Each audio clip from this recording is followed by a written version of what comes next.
Hi guys, I'm Sasha. Thanks for joining me. Today I'm going to show you how I did a little relief carving, Celtic style cross. And it's got a black metallic finish on it actually, except on the sides. That's just stain here. But just a small little project. It's fun to give as a gift or something like that, or hang it on the wall or on the desk. So if you want to see how I carved this, stick around. I begin by drawing my pattern, usually in pencil first, but then going over it with permanent marker so I can see it really clearly. This bit is not a round bit, as you can see. It's almost like an oval. It's got a little bit of a point at the tip. It makes it very good for detail areas. So I started in one of my smallest detail areas here and just lightly go over and around the edges. And then once I'm, fairly confident about the shape that I've got, then I can dig a little deeper and carve a little more wood out. But I start very gently, not a lot of pressure.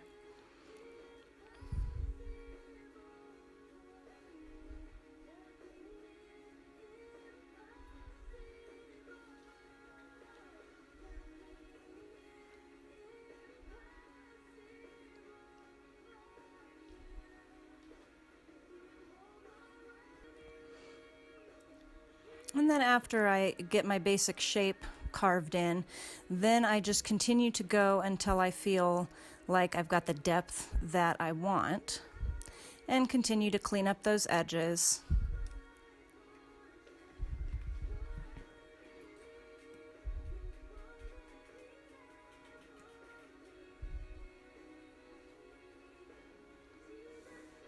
And I just do any area that I can with this particular bit before I put the smaller bit on, simply for time, because this is going to be more efficient than the really tiny bit.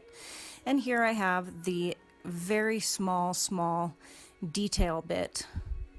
I was missing some of my bits, so I pretty much had to choose between the previous one and this really tiny one.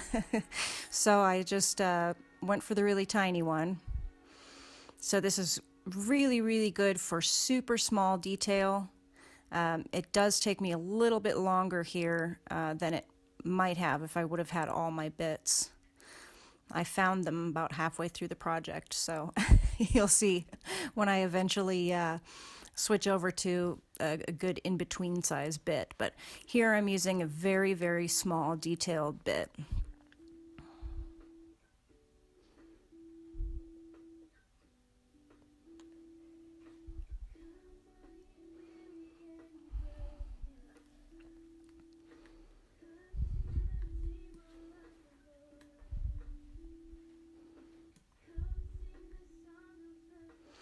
And as I do these detail areas, I had to find a way to keep the wood still. It kept sliding around on me, so I set it on these fabric bags filled with rice I use to keep myself warm in the winter.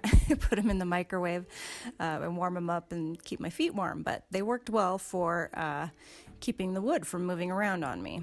And now you can see I've got the depth that I want. I've got that middle woven area that stands up a little bit higher than the edges, and that's what I wanted. So now I'm going to go ahead and do the part where it looks like it's going over and under, making sure that if you have pieces like this, you want to go in and get those sides too.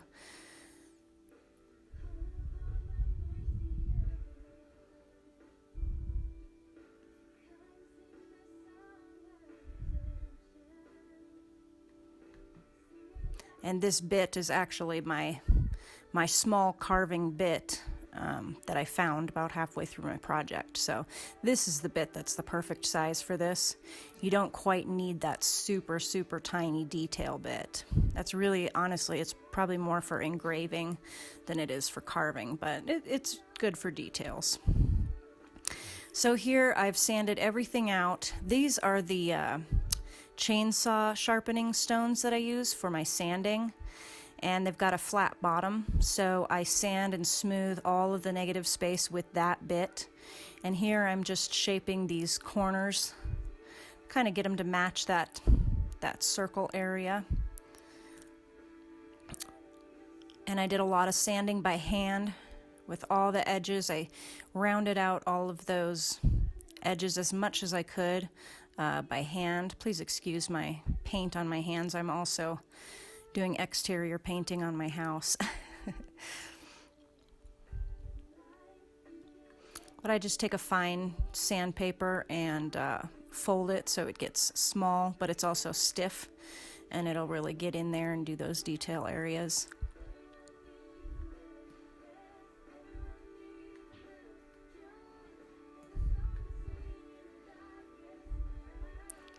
And what I'm wanting as far as the finish is I want a darker color of stain on the negative spaces and then slightly lighter on the raised areas. So the stain that I initially started with was a varathane stain called Dark Walnut. I'm using a detail brush just to do those areas, and I didn't really want to get the stain on the raised areas, and you know how stain can kind of absorb into the wood, so I was being very detailed with how I applied that. I ended up not really liking the color result on the dark walnut. It was very it looked very flat to me. It almost had a greenish hue to it. So I ended up going over it with a Minwax stain of red mahogany. And I did like the way that turned out. Once I put the red mahogany on top of the dark walnut, had a little more red to it, nice deep color.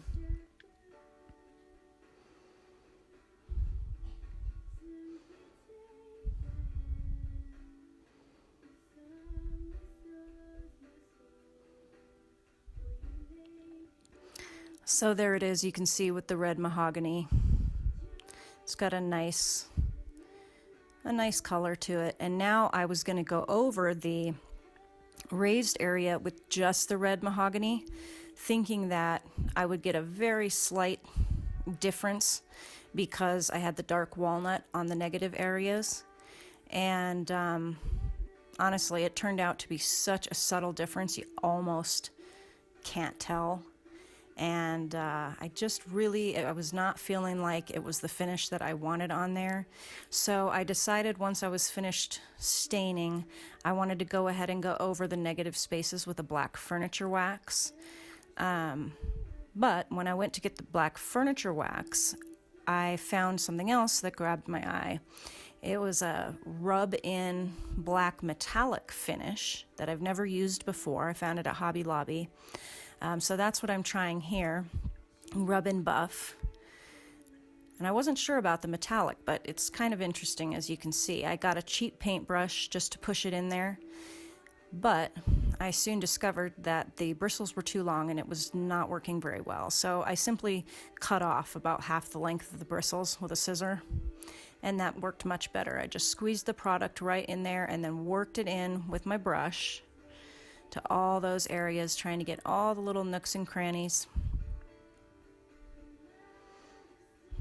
A little messy, but I ended up liking the finished product. Then I go along with a paint rag, something that is definitely disposable, and buffed out any surfaces that I could. And it's amazing, if you watch, it really shines up quickly. And it gets this very interesting metallic look to it. So I ended up really liking this product. I've never used it before. So I just went along and buffed everything that I could with the paint rags, and then did the detail area buffing with a toothbrush, and that worked really well for those negative areas, just to get in all those nooks and crannies and get the excess product out.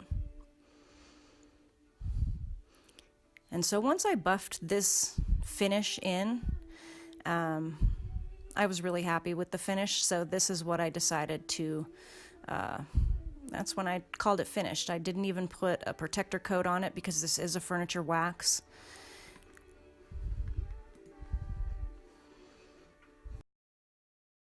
So, thanks for joining me. That's it, and I will see you next time.